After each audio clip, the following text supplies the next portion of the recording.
সকাল দর্শক, চ্যানেল বাংলার আবহাওয়া সংবাদে আপনাদের সাথে আছি আমি Miraj. Cerita diawali dengan memperlihatkan sebuah penyerangan yang dilakukan oleh sekelompok manusia bertopeng ke sebuah kantor televisi Bangla atau sering disebut juga channel Bangla yang merupakan saluran televisi berbahasa Bangla dari negara Bangladesh atau wilayah Benggala, di mana mereka melakukan pembantaian habis-habisan dan menjadikan sebagian yang tersisa sebagai sandera yang kemudian pimpinan bertopeng tersebut menyatakan perang di hadapan kamera yang saat itu sedang aktif.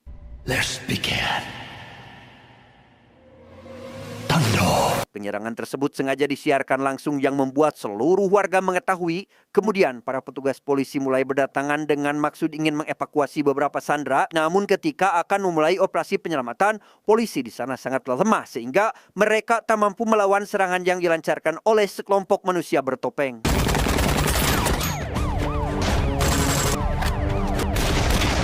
Seluruh tim keamanan dan medis lainnya mulai berdatangan ke TKP. Tidak hanya itu, para reporter dari saluran TV lain berbondong-bondong meliput berita tersebut. Bahkan seorang mendagri bersama sang jenderal langsung turun tangan dengan sibuk memikirkan cara untuk mengeluarkan para sandera dari dalam kantor televisi yang di sana jenderal mengatakan jika tim SWAT sudah dikerahkan ke TKP untuk mengatur situasi di sana. পর্যাপ্ত police force ওখানে মোতায়েন করা হয়েছে। আমরা খুব দ্রুত আশা করছি যে পরিস্থিতি আমাদের নিয়ন্ত্রণে। Kondisi kali ini cukup rumit karena si pemimpin kelompok bertopeng tersebut meminta untuk mendatangkan seorang jurnalis top, Menteri Agama, mantan IGP, serta pemilik perusahaan channel Bangla, di mana perintahnya itu tentu saja membuat Mendagri sangat sulit mengambil keputusan.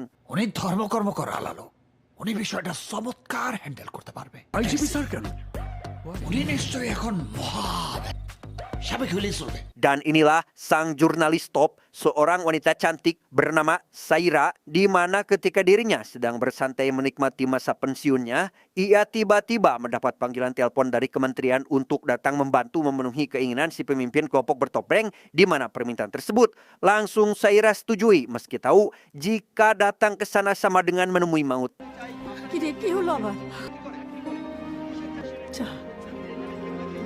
Selanjutnya kita akan diperkenalkan dengan Menteri Agama bernama Monayem. Saat ini dia sedang menemani ibunya yang sedang sakit parah, dan ketika dirinya mendapat perintah untuk ikut masuk ke dalam kantor channel Bangla, tentu saja ia langsung menolak. Namun setelah berpikir beberapa saat, Monayem yang tak ingin reputasinya rusak pun memilih untuk menyetujui permintaan tersebut. Untuk kemudian ada mantan IGP bernama Rapi. Sama halnya dengan Menteri Agama, dirinya juga takut apabila masuk ke kandang singa. Namun demi menjaga image sebagai seorang IGP, Rapi memutuskan untuk menyetujuinya meski ketakutan selalu menghantuinya. Dan yang terakhir, ada CEO perusahaan saluran TV channel Bangla bernama Faiz, di mana ia sama halnya dengan Monayem serta Rapi memilih untuk menyetujuinya meski tahu jika hal buruk kemungkinan akan terjadi. Setelah berkumpulnya 4 orang yang diinginkan pimpinan kelompok bertopeng, orang yang pertama masuk adalah Saira. Namun sebelum masuk, Saira dibekali sebuah pulpen yang telah didesain dengan kamera kecil bertujuan agar tim SWAT mengetahui bagaimana kondisi di dalam kantor.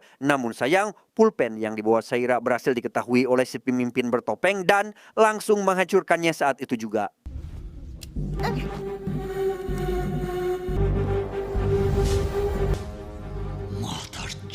Tak lama setelah Saira masuk ke dalam, Monayem, Rapi, dan juga Faiz ikut masuk. Dan ketika semuanya telah terkumpul, si pimpinan bertopeng langsung menyuruh bawahannya untuk mempersiapkan acara siaran langsung.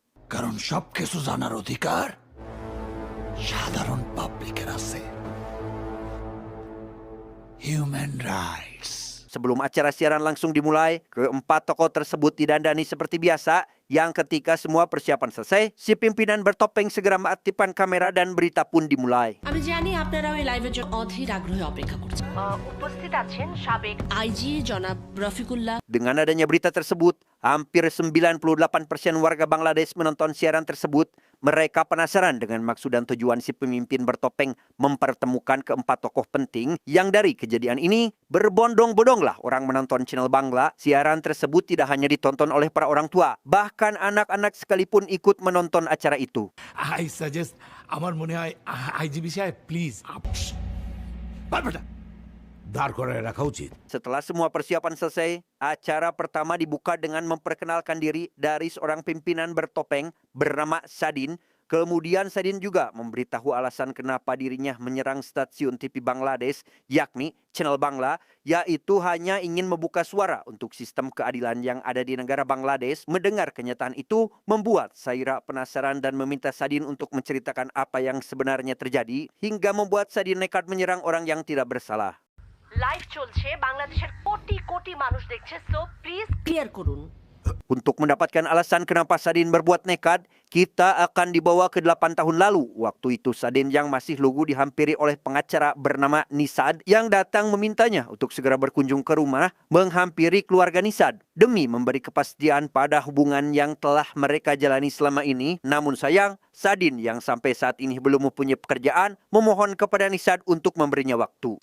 তো এটা তো ফোন ধরে বললেই হয় কি বলবো বলো, এই নিয়ে 22 বার চাকরির ইন্টারভিউ দিছি। Nisad yang tahu perjuangan Sadin demi mendapatkan pekerjaan sangatlah tidak mudah. Ia tak memaksanya untuk datang ke rumahnya secepat mungkin. Ia justru memberikan dukungan penuh agar Sadin tetap semangat saat mencari pekerjaan meski sebelumnya selalu ditolak oleh setiap perusahaan. এই জন্যই তো তোমাকে এত ভালোবাসি Beberapa hari kemudian, Sadin memberanikan diri datang ke rumah Nisad. Di sana, ia bertemu dengan calon mertua yang langsung mengajaknya bermain krambol. Meski pertama kali bertemu, hubungan mereka seolah-olah sudah lama terjalin. Si ayah juga tak mempermasalahkan tentang Sadin yang sampai saat ini masih belum mendapatkan pekerjaan. Tak enak dengan kebaikan sang ayah mertua, Sadin meminta kepada si ayah agar memberinya waktu 2 bulan untuk menikahi putrinya. কতদিন তুমি আমার কাছে সময় জি দুই বার। তাহলে কিছুই বলা যায় না কি হবে আমি অন্য কারোর হাতে আমার মেয়েকে তুলে দিতে পারি Berbeda halnya dengan ibu mertua, ketika si ayah mewajarkan hal tersebut, si ibu yang takut jika putrinya akan hidup melarat justru meledeknya dengan mengeluarkan kata-kata yang tak enak di hati. Lantas Sadin yang merasa malu dengan omongan sang ibu mertua pun langsung pergi dari sana saat itu juga. আমি তাহলে আজ আসি। ঠিক আছে 2 বছরেও হবে না Sepulangnya dari rumah Nisad, Sadin langsung marah-marah kepada ayahnya sendiri karena tidak mempunyai koneksi di perusahaan manapun. Seperti halnya di negeri dongeng, Bangladesh juga harus selalu melibatkan orang dalam apabila ingin mempunyai pekerjaan, yang hal itu tentu membuat Sadin marah besar sehingga tak sengaja mengeluarkan omongan yang membuat si ayah sakit hati. হবে আপনার সাথে সংসার করতে ভালোই হইছে, আবার আমার মরে গিয়া শুধু একটা জায়গায় আঘাত করতে পারবি আর তো কিছু পারবি না। Setelah pertengkaran tadi, hubungan ayah dan anak kembali membaik, di mana Sadin meminta maaf karena telah menyakiti hati sang ayah dengan omongan yang keluar dari mulutnya. Mendapat permintaan maaf yang begitu tulus, si ayah tentu saja memaafkan kesalahan Sadin sekaligus memberikan sebuah nasihat untuk selalu berjalan di jalannya sendiri, karena apabila berhasil tanpa melibatkan tangan orang lain, rasa bangga pada dirinya sendiri akan tumbuh.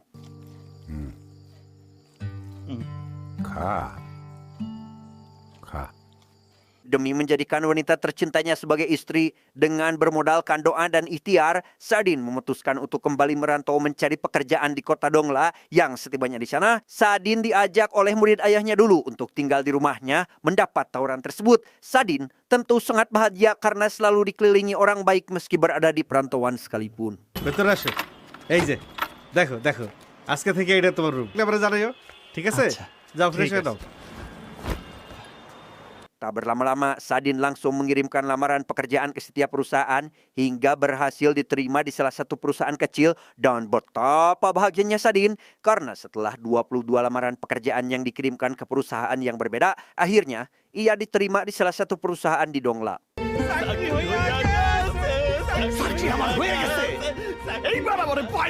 Kabar bahagia tersebut langsung Sadin bagikan kepada Nisad, sang wanita tercinta, sekaligus mengatakan bahwa sebentar lagi mereka akan menikah. Tidak hanya memberitahu Nisad, Sadin juga memberitahu sang ayah jika dirinya berhasil mendapat pekerjaan dengan usahanya sendiri. আসসালামু আলাইকুম। ওয়ালাইকুম আব্বা আমার চাকরি হয়ে গেছে। বলো কি?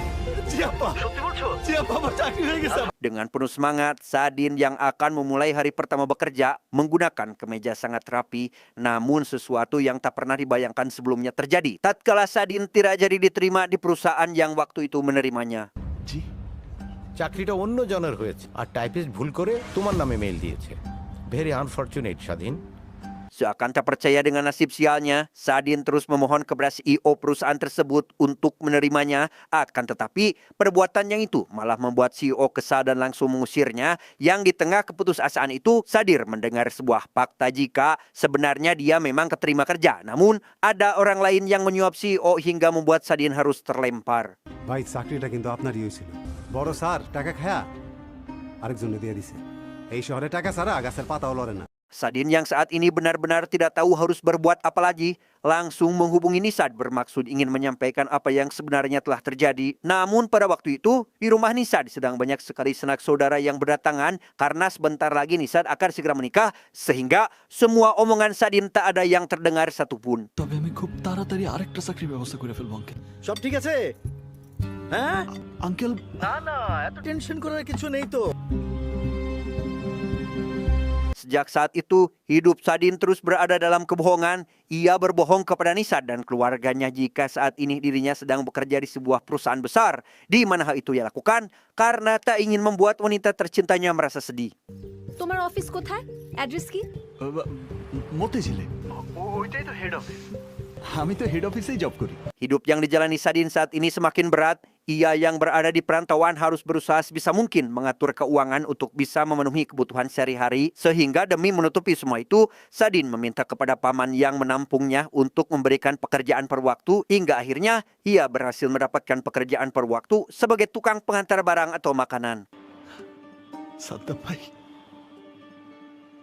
আপনি অনেক ভালো ভাই Siang hari Sadin mencari pekerjaan dan pada malam hari Sadin bekerja per waktu. Kegiatan itu terus Sadin kerjakan sampai dirinya berhasil mendapat pekerjaan yang sesungguhnya. Ia yang awalnya tidak yakin akan diterima bekerja menunjukkan raut yang tidak semangat. Namun ketika direktur di perusahaan ternama di kota Dongla menyebutkan bahwa Sadin diterima, tentu membuatnya sangat bahagia karena penantian selama ini akhirnya tercapai. কবে জয়েন করবেন বলেন স্যার আমি বিয়েটা শেষ করে এসে সাথে সাথে জয়েন করব ঠিক আছে তাহলে আপনি বিয়ের পর বসে আসেন এবং চাকরিতে যোগ Sadin yang akan memulai pekerjaan tersebut setelah menikah, ia segera pulang kampung dengan hati yang penuh kebahagiaan.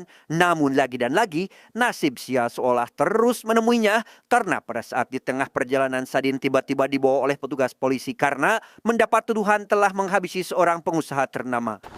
Sir local থানায় ইনফর্ম করব কেন তুললাম যে কাকে ধরছো কি তুলছো একদিন পর তোমার এগুলো বুঝাইতে হয় জগাইতে ওঠো Sadin dibawa oleh petugas polisi ke sebuah ruang interogasi yang di sana Sadin terus dipaksa untuk mengaku telah menghabisi seorang pemilik perusahaan ternama. Namun karena Sadin tak melakukan apapun, ia mencoba membela dirinya sendiri yang pada akhirnya polisi tersebut malah menyiksa Sadin tanpa ampun. তোমাকে এই ডিপার্টমেন্টে কে কাজ দিছে সরো আমার পরিবার আমার জন্য অপেক্ষা করতেছে আমার বিয়ে স্যার আমার side Bukannya mencari pelaku yang sebenarnya, oknum penegak hukum belegug itu malah terus memojokkan Sadin untuk mengakui perbuatan yang tak pernah dilakukan olehnya, di mana dengan ditahannya Sadin saat ini membuatnya sangat frustasi karena tepat esok hari dirinya akan melangsungkan acara pernikahan. তুমি ছিলা গুলশানে তুমি কেন বলছো মতিঝিল তুমি কিন্তু সত্য বলছো মিথ্যা বলো না why did you kill Aris Hari yang seharusnya penuh akan kebahagiaan, kini malah sebaliknya, di mana Nisad yang tak tahu jika saat ini Sadin telah ditahan oleh polisi, mencoba untuk menghubunginya, berharap hal baik akan datang. Namun jam demi jam berlalu, kabar tentang Sadin tak kunjung ditemukan. Yang hal itulah membuat semua keluarga mempelai wanita sangat sedih sekaligus malu dibuatnya. আপনার ছেলে আমার মেয়ের জীবন নষ্ট করেছে Tepat di hari pernikahan itulah Sadin dibawa ke lapas terketat di Bangladesh. Ia yang terus-menerus disiksa membuatnya tak tahan lagi. Namun di samping sel Sadin ada seseorang yang mengajaknya bicara hingga membuat Sadin memiliki sedikit harapan meskipun dirinya tak bisa melihat siapa yang ada di sampingnya itu. আমি স্বাধীন ভাই আমি স্বাধীন ভাই Sadin yang sebelumnya selalu pasrah ketika dirinya terus dipukuli, namun berbeda dengan kali ini. Karena setelah melihat ayahnya dihabisi oleh oknum penegak hukum, Nisad juga telah bundir karena tak sanggup jauh dari Sadin, di mana hal tersebut memicu kemarahan Sadin hingga tak mampu untuk dikontrol lagi sehingga...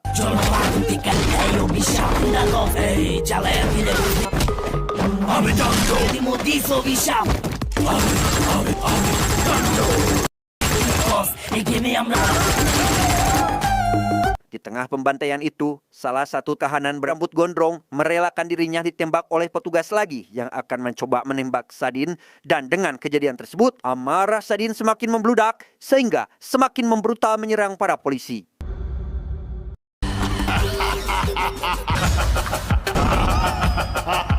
Setelah pembantaian habis-habisan selesai, Sadin bersama tahanan lain mulai merencanakan pembalasan mereka hingga setelah semua persiapan selesai dengan matang, mereka pun menyerang kantor Bangla yang entah apa tujuan mereka menargetkan kantor channel Bangla.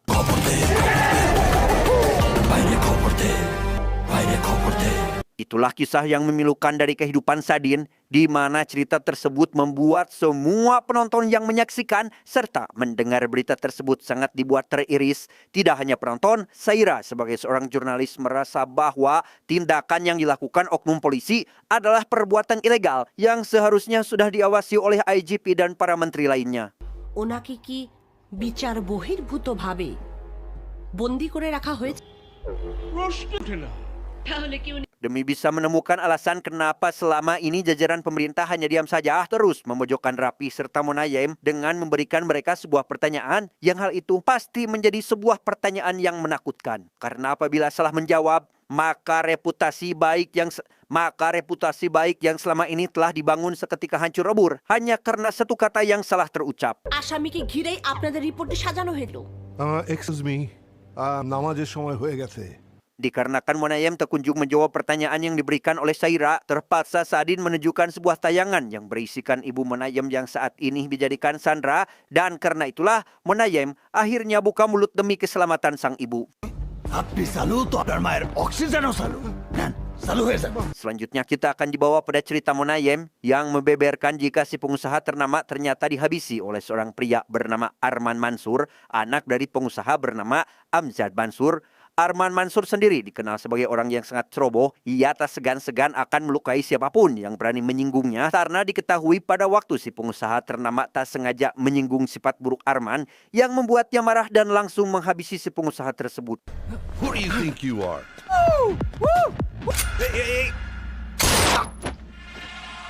Demi menghilangkan bukti, Amjad meminta kepada pemerintah untuk tidak menyangkut pautkan Arman dalam penyelidikan, di mana para menteri yang tiada lain Rapi, Monayem serta Faiz, pemilik saluran channel Bangla, memanfaatkan situasi dengan meminta imbalan 500 crore atau kalau dirupiahkan kurang lebih senilai 950 miliar, dan mereka akan menutup rapat tentang siapa pembunuh si pengusaha yang meskipun permintaan itu sangat berat, Amjad tetap menyetujuinya karena ia tak ingin masa depan anaknya hancur karena terkena kasus. Done? Deal done. Dikarenakan kepolisian harus mendapat tersangka, maka dengan kejinya, para bawahan menteri itu membuat Sadin dan menjadikan dia sebagai tersangka utama.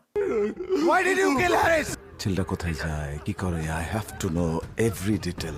Di saat semua rencana berjalan dengan lancar, seorang polisi yang pada waktu itu menginterogasi Sadin merasa ada yang janggal karena ternyata polisi tersebut sama sekali tidak tahu mengenai permasalahan tentang kematian si pengusaha ternama. Ia yang hanya menuruti perintah dari atasan malah mencari kebenaran yang seharusnya tidak dicari. Karena takut polisi jujur itu menemukan bukti nyata, Rapi memutuskan untuk memindahkan Sadin ke lapas terketat. Okay sir ঢাকার বদলি করে দিয়েছি পেশেন্ট তো out of কন্ট্রোলে চলে যাচ্ছে sir. Itulah akhir dari kejujuran Monayem. Tepat setelah dirinya menyelesaikan cerita tersebut, Rapi serta Faiz berusaha membela dirinya masing-masing dengan mengaku jika mereka tidak pernah bersangkutan dengan kasus ini. Namun semua itu sangat nampak jelas karena dari pernyataan yang dikeluarkan oleh Monayem jika Rapi dan Faiz telah menerima uang sogokan. ঠিক আছে ঠিক আছে ঠিক আছে। জেলখানায় অফুরন্ত সময়। Kejujuran Monayem memicu amarah para penduduk sehingga sebagian dari mereka ada yang demo menghancurkan pabrik Arman dan pabrik lainnya yang bersangkutan dengan para tikus-tikus itu. Tidak hanya para warga, menteri jujur yang lainnya yang menyaksikan siaran langsung tersebut merasa sangat marah sehingga mereka memutuskan untuk memecat Monayem saat itu juga. ও ব্যবসায়ীদের ব্যবসা প্রতিষ্ঠান ভাঙচুর করতাম। তাকে আপনি এমার্জেন্সি দল থেকে বহিষ্কার করেন। Dengan dipecat dan ditangkapnya tikus negara tersebut yang selalu meresahkan rakyat, membuat hampir 50% penduduk Bangladesh datang ke kantor Bangla untuk menyuarakan haknya, sekaligus ingin mengucapkan terima kasih karena dengan adanya Sadin yang rela melakukan apapun demi memperjuangkan keadilan, maka kebebasan yang diperjuangkan oleh Sadin ikut terasa oleh seluruh rakyat Bangladesh. প্রিয় দর্শক, অবশেষে জয়ী হলো সত্য, পরাজিত হলো মিথ্যা। যাদের কূটকৌশলে ধামাচাপা পড়েছিল দেশের ভয়ঙ্কর এক দুর্নীতি। Sadin yang sadar jika tindakannya itu salah besar, memilih untuk menyerahkan diri kepada polisi untuk menghapus dosa yang telah diperbuat sebelumnya. আমি আইন শৃঙ্খলা বাহিনীর হাতে এই দেশে আইনের শাসন প্রতিষ্ঠা হোক। Sadin yang akhirnya merasa benar-benar terbebas setelah dirinya berhasil membongkar kejahatan para menteri yang seharusnya menjadi panutan bagi rakyat dan menjadi gerbang masa depan rakyat serta negerinya sendiri, namun mereka malah berbuat jauh sangat tak layak untuk menjadikan sebagai panutan, sehingga untuk itu Sadin ingin setiap kejahatan ditangkap, setiap pendosa diadili, serta ia menginginkan hukum dan ketertiban ditegakkan tanpa harus menggunakan uang sebagai jaminan, dan yang terakhir, Sadin menginginkan untuk setiap kali melihat ketidakadilan, kejahatan, ataupun korupsi, selalu angkat suara untuk menentangnya yang akan menjadikan negara bebas dari para tikus berdasi. Arrest him. Go. Di tengah perjalanan menuju kantor polisi, bus yang ditumpangi Sadin tiba-tiba diberhentikan oleh sekelompok manusia bertopeng. Entah apa yang akan dilakukan oleh Sadin selanjutnya, karena bukannya pergi mempertanggungjawabkan perbuatannya, ia malah kabur bersama dengan kelompok bertopeng.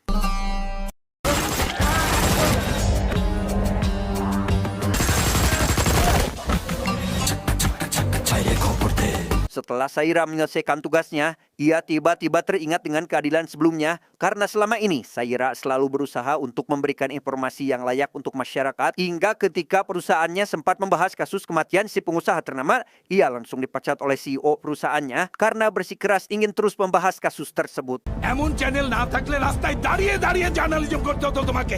চ্যানেলের সাথে সাংবাদিকতার কোনো রকম কোনো সম্পর্ক নাই। Saira yang dipecat hanya karena ingin terus membahas kematian si pengusaha ternama harus mendapat dampaknya tatkala adik laki-laki kesayangannya diculik. Ia yang curiga jika semua ini ada kaitannya dengan Monayem, lantas menghampiri orang tersebut ke rumah. Namun bukannya mendapat solusi, Saira justru malah semakin dibuat pusing dengan jawaban Monayem.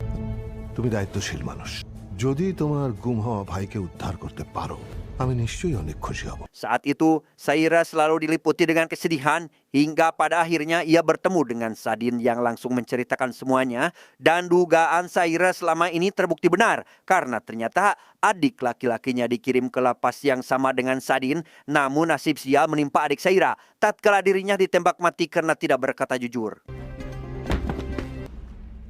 আপনার ভাইরে ওরা মাইরা ফেলছে। Mendengar kenyataan pahit itu membuat hati seorang kakak sangat sakit, sehingga demi membalaskan dendamnya, Saira menyarankan Sadin untuk menyerang kantor Bangla yang merupakan tempat para tikus berdasi bersembunyi. সারা বাংলাদেশের সামনে এদের মুখোশগুলো খুলে দিন। Kembali ke masa kini, Saira yang saat ini sedang diliputi dengan kebahagiaan tiba-tiba mendapat kabar buruk, yaitu Sadin melarikan diri. Mendapat kabar tersebut, Saira langsung mendatangi kantor pemerintah untuk mencari tahu lebih lanjut tentang kabar tersebut. Sir, সবচেয়ে ভয়ঙ্কর তথ্য যেটা পেয়েছি সেটা হলো এই স্বাধীনের আসল নাম হচ্ছে। Polisi yang waktu itu pernah menginterogasi Sadin datang menjelaskan apa yang sebenarnya telah terjadi, karena ternyata orang yang menceritakan kejahatan Pak Menteri di televisi bukanlah Sadin yang asli, melainkan seorang buronan penyelundup emas yang sangat sulit untuk ditangkap, karena Sadin yang asli adalah seseorang yang waktu itu menyelamatkan Sadin palsu dari tembakan polisi. স্বাধীন most wanted শীর্ষ সন্ত্রাসী Mikhail. Orang yang Sadin asli ajak bicara saat dirinya berada di lapas adalah Sadin palsu bernama Michael, seorang buronan polisi yang selama 17 tahun terakhir keberadaannya tak ditemukan, di mana alasan Michael melakukan semua ini hanya ingin mewujudkan keinginan mendiang Sadin asli yang ingin membalaskan dendam terhadap menteri serta pemilik channel Bangla yang telah semena-mena melakukan penyiksaan demi uang. আবার স্বাধীন সেজে স্বাধীনের রিভেঞ্জ নিয়ে নিল। What a surprise. Bersamaan dengan itu, polisi mendapat laporan jika Bank Utama Bangladesh berhasil dirampok oleh anak buah Michael, sehingga demi mencegah pencurian besar-besaran yang kemungkinan akan terjadi, para polisi serta jajaran tim keamanan lainnya harus memikirkan cara untuk segera menangkap Michael. মিখাইলকে ধরতেই হবে। আমি এই খেলার শেষ সেকেন্ড পর্যন্ত দেখব। Sementara di sisi lain, Arman yang saat ini sedang berada di rumah bangunan kumuh dihampiri oleh asisten ayahnya yang datang memintanya untuk segera pergi, namun bukannya menuruti si asisten, Arman malah menghabisinya karena ia tahu jika si asisten telah berniat buruk karena akan memenjarakannya.